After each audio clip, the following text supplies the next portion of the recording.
December 7th, 1941, a date which will live in infamy.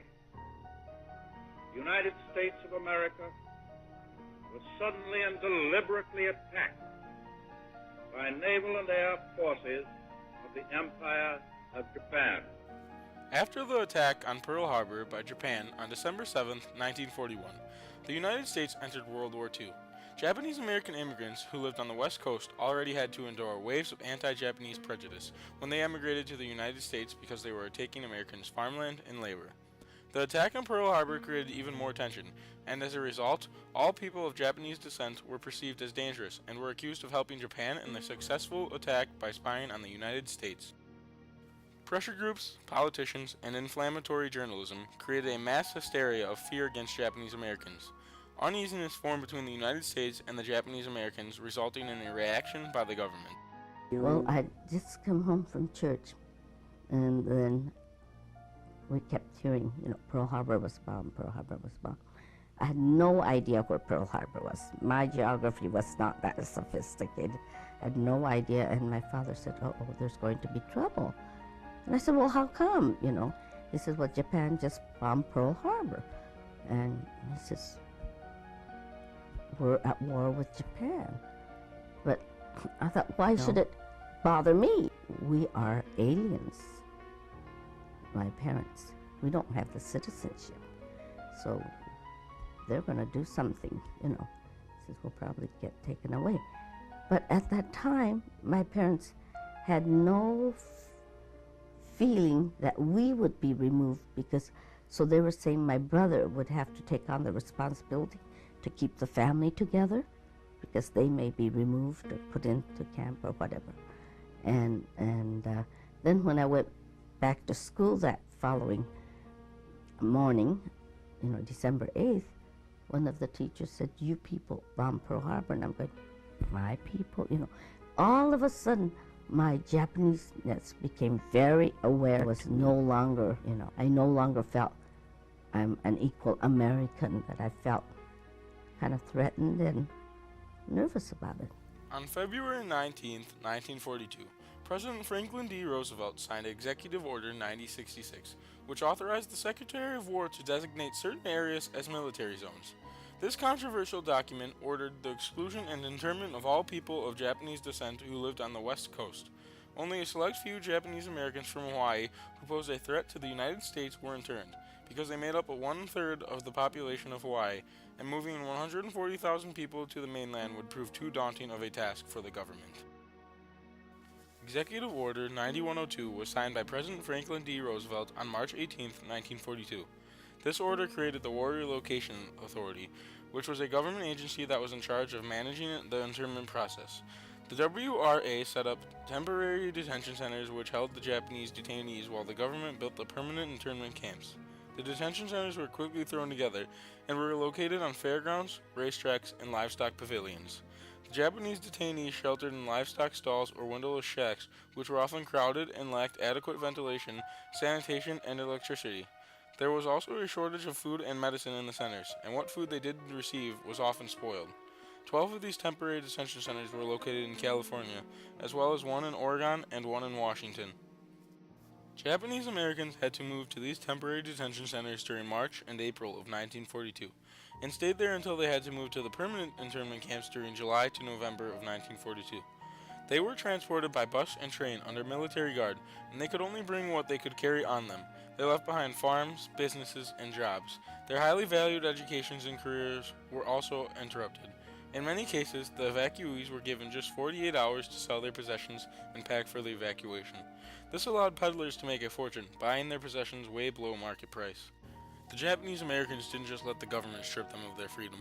They filed lawsuits to stop the mass incarceration, but the court supported the hysteria.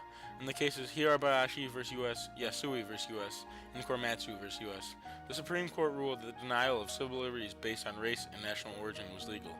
In the controversial Supreme Court case of Endo vs. U.S., the court agreed that a loyal citizen could not be detained, but this didn't stop the internment process from proceeding. When the Japanese arrived at their internment camps, they were greeted with barbed wire fences and guard towers with guns pointed at them if they tried to run away.